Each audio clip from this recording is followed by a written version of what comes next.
E eu quero que você abra a sua Bíblia comigo no Evangelho de Lucas, no capítulo 5. Nós vamos ler juntos dos versículos 33 a 38. Eu vou ler na Nova Almeida Atualizada, o texto diz assim: então eles disseram a Jesus: os discípulos de João frequentemente jejuam e fazem orações, e os discípulos dos fariseus fazem o mesmo, mas os seus discípulos comem e bebem. Jesus, porém, lhes disse: será que vocês podem fazer com que os convidados para o casamento jejuem quando o noivo está com eles? No entanto, virão dias em que o noivo lhes será tirado, e então, naqueles dias, eles vão jejuar. Se você puder, repita comigo: e então, naqueles dias, eles vão jejuar. Também lhes contou a parábola: ninguém tira um pedaço de uma roupa nova para colocar sobre roupa velha, pois se o fizer, rasgará a roupa nova, e além disso, o remendo da roupa nova não combinará com a roupa velha.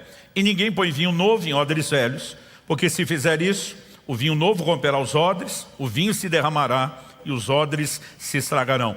Pelo contrário, vinho novo deve ser posto em odres novos.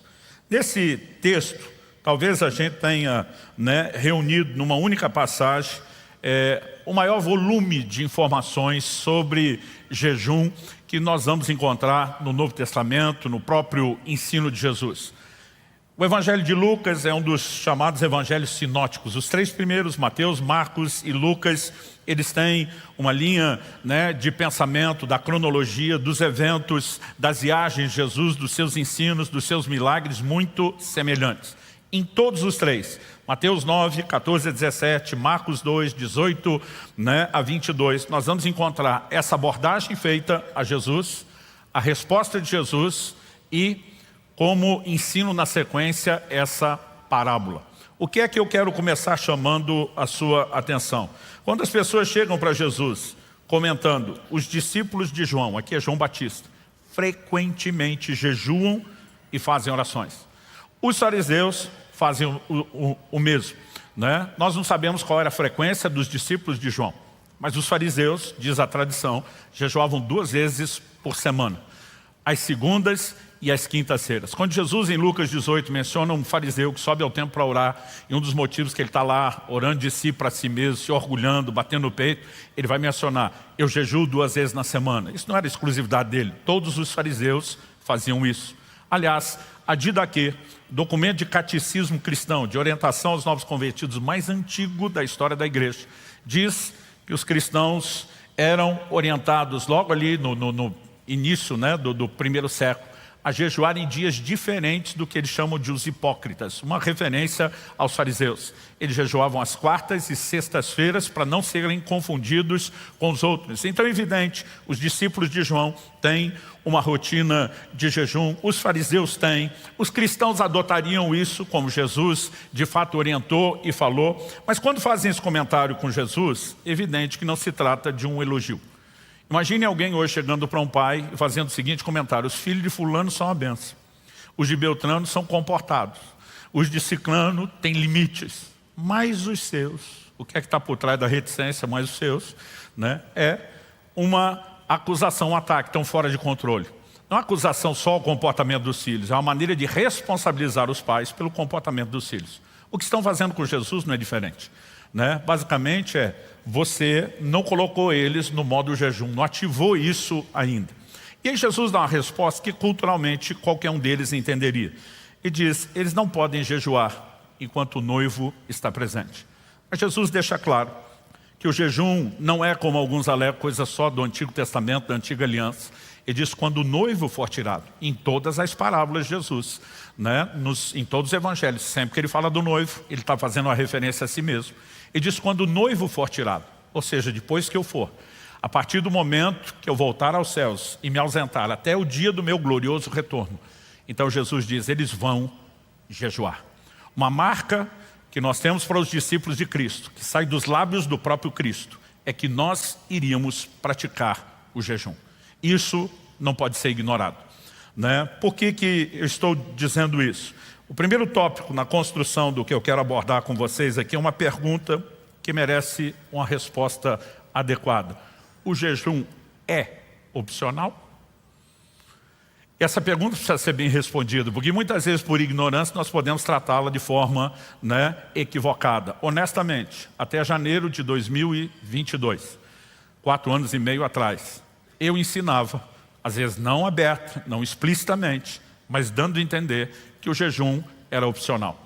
Por quê? Quando a gente vai avaliar o jejum, no Antigo Testamento você tem um único dia, uma vez ao ano, de um jejum compulsório, obrigatório. Levítico 23, 27, nos fala do dia da expiação. Aliás, quando você lê ali, você nem vê a palavra jejum. O Senhor diz, vocês vão afligir as vossas almas nesse dia. E o Senhor diz, quem não afligir a alma será eliminado do meio do seu povo. Se afligir a alma fosse só um sentimento, como saberia quem afligiu, quem não? O profeta Jeremias vai chamar o dia da expiação, no livro dele, de o dia do jejum. Lucas, escrevendo o livro de Atos, também faz a mesma referência, o dia do jejum. Então nós sabemos, uma vez ao ano, o jejum era compulsório. Mas quando você lê o Antigo Testamento, você vai ver que a grande maioria não se limitava a um dia por ano. Existia uma cultura de jejum. Existiam jejuns que eram espontâneos, existiam convocações proféticas, e o jejum está sempre lá, ele é largamente mencionado. Mas quando chega o Novo Testamento, nós não temos uma ordem. Pelo menos não uma conjugação de um verbo no imperativo.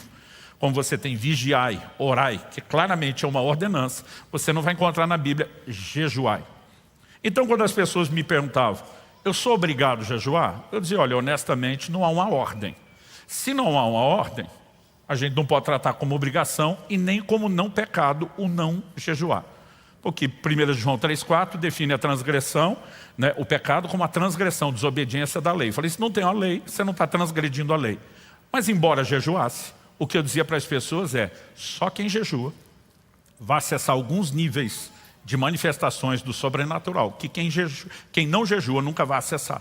O próprio Jesus, quando os discípulos questionam por que é que nós não pudemos expulsar o demônio daquela pessoa, Jesus diz, essa casta não sai a não ser por meio de oração e jejum. Então eu dizia, o jejum vai te dar acesso a manifestações sobrenatural que você não teria se não jejua, mas você não é obrigado. Até janeiro de 2022, essa era a minha resposta. E lamento muito nunca ter entendido isso com mais clareza antes. Em janeiro de 22, estava trancado, escrevendo, enquanto jejuava, o primeiro livro dessa série, A Cultura do Jejum, e o Espírito Santo me confrontou. Ele diz, você está confortável com crentes da sua igreja, do seu rebanho, que nunca jejuam?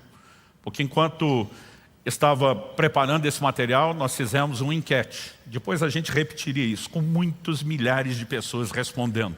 Há muitos milhares. Estou falando de uma amostragem estatística muito superior a qualquer campanha de pesquisa de intenção de voto que você já teve acesso. Para quem entende estatística, robusto, muitos milhares de pessoas responderam. E o que nós descobrimos era que 59 alguma coisa por cento, quase 60% dos crentes, responderam nunca ter jejuado nenhuma vez sequer na vida. Ou seja, a grande maioria não sabe o que é isso nem como uma experiência. Não estávamos tentando achar onde estão os profissionais do jejum. Era apenas saber, você já teve uma vez sequer a experiência na vida? E quando eu estou com aqueles dados em mãos, o Espírito Santo me questiona. Se um crente do seu rebanho, por 20 ou 30 anos de fé cristã, orasse uma única vez ou nenhuma, você o consideraria um crente saudável? Eu falei, de jeito nenhum. Ele falou, por que não? Eu falei, porque oração tem que ser parte do dia a dia da nossa caminhada. O Espírito Santo me questionou, se um crente do seu rebanho, sob o seu pastoreamento, passasse 20 ou 30 anos sem dar uma única esmola, você o consideraria um cristão sadio? Eu falei, de jeito nenhum. Por que não? Eu falei, porque isso não é para dar uma vez na vida ou nenhuma. Tem que ser parte de um estilo de vida. E na hora ele disse, no meu ensino sobre oração e esmolas no Sermão do Monte, eu ensinei sobre jejum. Então, por que para você está tudo bem se um crente nunca jejuar, ou jejuar uma vez em 20 ou 30 anos? E eu fiquei chocado. O que veio a seguir foi uma orientação. Mateus capítulo 6, Sermão do Monte, dos versos 16 a 18, que Jesus ensina sobre jejum. Ele diz, quando jejuardes. Ele não diz se jejuardes. Aqui nós temos uma declaração, eles vão jejuar. E lá nós temos uma orientação. Quando vocês jejuarem, vocês têm que fazer dessa e dessa forma. E o que o Senhor falou no meu coração é, não haveria uma orientação para se fazer determinada coisa, a menos que se esperasse que os orientados fizessem o que está sendo orientado a ser feito. Eu pensei, a lógica é muito boa. Mas na minha cabeça eu estou questionando por que em 2000 anos de história do Evangelho eu nunca vi ninguém falar sobre isso. Como eu estava escrevendo o livro, falei para Deus, o Senhor quer que eu seja o primeiro a falar uma coisa dessa? Assumir essa bronca, comprar essa briga e tentar restaurar isso? E eu lembro que na hora que eu questionei, o Senhor quer que eu seja o primeiro? O Espírito Santo me deu uma outra experiência, daquelas que você não tem como questionar que é Ele. Algo veio forte no meu espírito. Levante, eu estava no meu escritório, pegue o terceiro livro, da esquerda para a direita, da última prateleira. Eu olhei para a última prateleira, ali estão meus livros de história. Eu pensei, não deve ter nada lá sobre o assunto. Quando você vai pesquisar história, não se tem muito registro sobre jejum. Mas eu levantei, mesmo sem enxergar, contei. 1, 2, 3. No terceiro, eu puxei. Quando puxei, era um livro que estava guardado no lugar errado, por algum motivo. O livro, Sermões do Monte, de John Wesley, o grande avivalista do século XVIII. Quando eu li Sermões do Monte e vi que o livro era sobre o ensino de Jesus, eu já tinha certeza, né, de qual era o assunto. E a hora que eu abri, cai exatamente em Mateus, capítulo 6, nos versículos 16 a 18, o que ele comenta sobre o ensino de Jesus, e eu faço questão de ler ipsis literis como está lá, porque a costa do John Wesley é mais larga do que a minha para jogar em cima dele. Ele diz, temos um peculiar em favor do jejum frequente, ou seja, Jesus assim ordenou. Deixa eu fazer uma pausa antes de ler. John Wesley resgatou o que a Didaquê ensinava sobre os cristãos jejuarem às quartas e sextas-feiras. Quando inicia o seu movimento, que depois se tornaria conhecido como o metodismo, ele não ordenava pastores que não jejuassem pelo menos 2 vezes por semana, às quartas e sextas-feiras. Então, ele aqui está defendendo uma disciplina que ele tinha adotado na prática. Temos um peculiar em favor do jejum frequente, ou seja, Jesus assim ordenou. Nesse trecho do seu sermão, ele não exigiu expressamente nem o jejum, nem as esmolas, nem a oração. Suas orientações mostram como jejuar, orar e dar esmolas. Entretanto, essas orientações nos tocam com a mesma força das imposições. Ao nos ordenar que façamos algo de certo modo, Jesus inquestionavelmente requer que façamos esse algo. É impossível realizar algo de determinada maneira se esse algo não é realizado. Por conseguinte, quando Jesus nos orienta a dar esmola, jejuar e orar de tal e tal maneira, essas são ordens claras para realizarmos tais tarefas. Somos ordenados a cumpri-las e fazer isso da maneira prescrita, a fim de não perder a nossa recompensa. Antes de janeiro de 2022, eu dizia, olha, é evidente que Jesus sinalizou uma expectativa. Eu não apresentava isso como ordenança, como mera expectativa, mas mesmo se nós olhássemos assim, eu fico imaginando, se nós entendemos o que é o senhorio de Cristo e o lugar de importância que Ele tem, até a sinalização de uma expectativa já não deveria mexer comigo e com você? Minha esposa não me precisa pedir algumas coisas, se num comentário eu percebo que é importante, porque ela ocupa um lugar de importância para mim, eu vou me mexer e vou tentar fazer algo em relação àquilo. Nós estamos vivendo a fase agora que são os suspiros dos netos, que tem um peso enorme, né, para a gente, os avós. Gente, a Bíblia nos relata, em 2 Samuel 23, de 13 a 17, enquanto fala sobre os valentes de Davi, de 3 malucos, que ouvem Davi num suspiro. Ele está fugindo de Saul, ele está longe de casa, ele está peregrinando, né, como forasteiro, e no momento ele desabafa, quem me dera beber das fontes das águas lá de Belém. Os 3 doidos cortam o arraial dos filisteus, lutando só para buscar água, porque Davi suspirou, não pediu. Quando chegam com a água, Davi se recusa a beber. Ele derrama ela no chão, ele diz que aquilo é uma oferta ao Senhor, e ele diz, o meu suspiro, o meu anseio por água, não fazia dela mais importante do que a vida de vocês que vocês arriscaram. Ele se recusa a beber. Aqueles camaradas ouviram um senhor humano, falho, imperfeito, ansiar por algo e decidem agradá-lo. O que dizer eu e você, se Jesus só sinalizasse uma expectativa? Embora, como eu disse, é mais do que uma expectativa. Quando ele diz, eles vão jejuar, isso é esperado de mim e de você. Portanto, não. Jejuar não é opcional. Agora, o que Jesus nunca determinou foi qual a periodicidade com que você jejua, qual a duração dos seus jejuns, quais os tipos de jejum eu e você vamos praticar, ou mesmo as formas de fazer isso. Ela pode ser feita, né, de maneira pessoal, ela pode ser feita de forma coletiva. Não há determinações sobre o resto. Mas o que é inegociável é, na minha e na sua vida, em algum desses formatos e combinações, que são muitas variações possíveis, o jejum tem que estar lá. Dito isso, eu quero passar para o nosso segundo tópico. Outra pergunta. O jejum tem regras? As pessoas me perguntam muito, mas muito, sobre as regras do jejum. Outro dia um chegou para mim e falou: pastor, eu posso fazer um jejum a pão e água? Falei: meu amigo, a gente adotou uma frase lá na Alcance Curitiba que é: meu jejum, minhas regras. Porque sempre tem um fariseu querendo dar pitaco no jejum dos outros, sempre. Né? Então eu falei: você pode jejuar até com pastel e caldo de cana. Não recomendo nenhuma das duas bombas glicêmicas, mas no sentido de poder, né? Então, pastor, quais são as regras? Em 2 Timóteo, capítulo 2, verso 5, o apóstolo Paulo diz assim: igualmente o atleta não é coroado se não competir segundo as regras. Nós estamos acostumados com regras. Regras de comportamento social, regras dentro da estrutura familiar, regras no esporte. O camarada não seria, né, coroado se violasse as regras. Mas quando o assunto é o jejum, eu brinco que a regra é uma só. E a regra é que não tem regras. Ou seja, Jesus espera que a gente faça, mas Ele nos dá liberdade de como fazer isso. Então, a única exceção para dizer que não há regra é quando o Espírito Santo nos dirige a algo. Eu já me propus a jejuns maiores, o Espírito Santo me mandou terminar antes. Eu já me propus a jejuns menores, Ele me mandou estender. Isso significa que eu só vou jejuar quando tiver uma direção específica? Não. Eu não vou orar só quando tiver uma direção de Deus para orar, embora quando tem, não deveria deixar de obedecer. Eu não vou dar esmola só quando tiver uma direção específica de Deus, embora quando tem, não deveria desrespeitar a direção. A mesma coisa em relação ao jejum. Então ele tem que ser parte de uma conduta e nós iremos fazer e podemos fazer por escolha. Agora, quando há uma direção, então a direção deve ser obedecida, inclusive sobre o formato.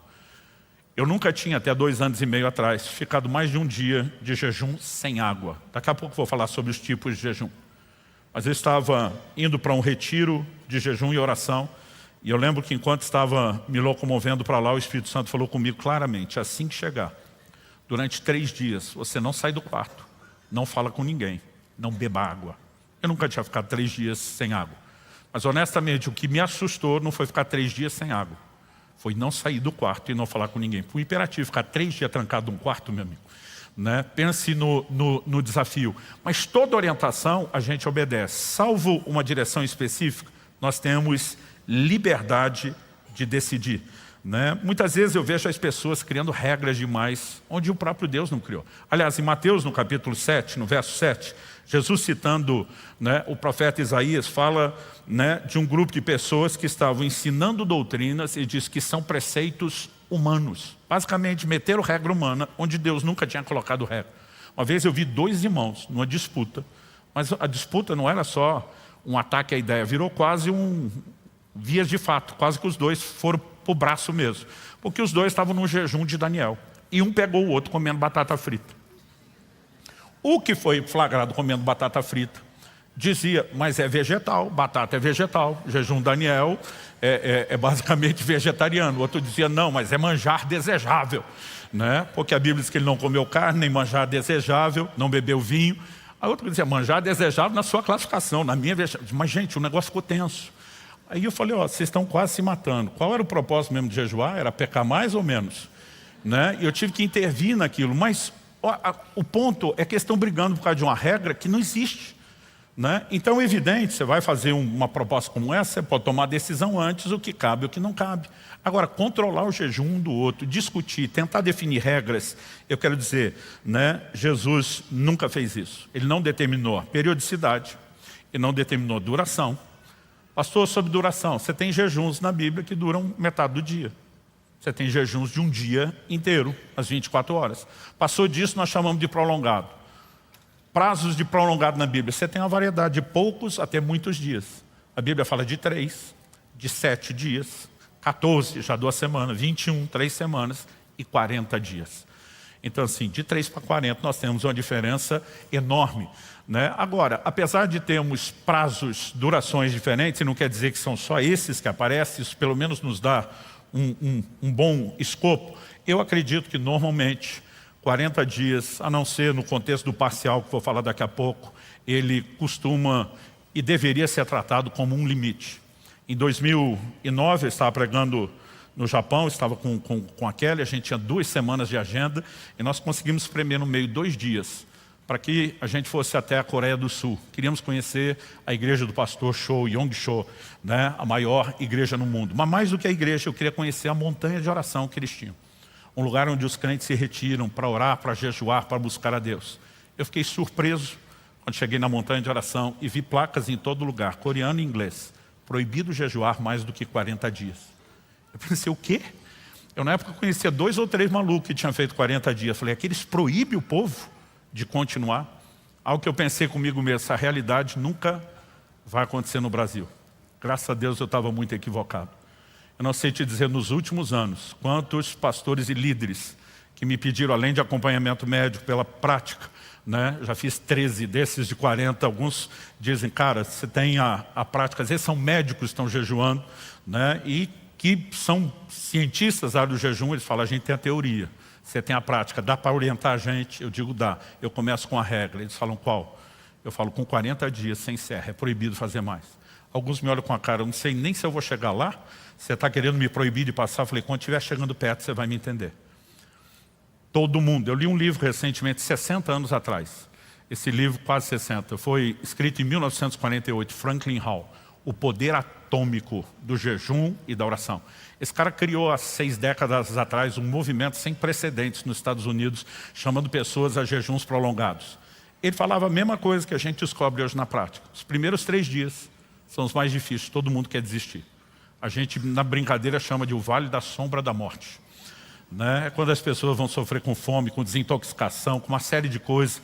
A menos que você tenha uma vida alimentar muito bem regrada, disciplinada, os primeiros 3 dias vão ser mais custosos. E quanto mais sofridos são, mais evidenciam sua necessidade de jejuar, no mínimo pelo aspecto fisiológico.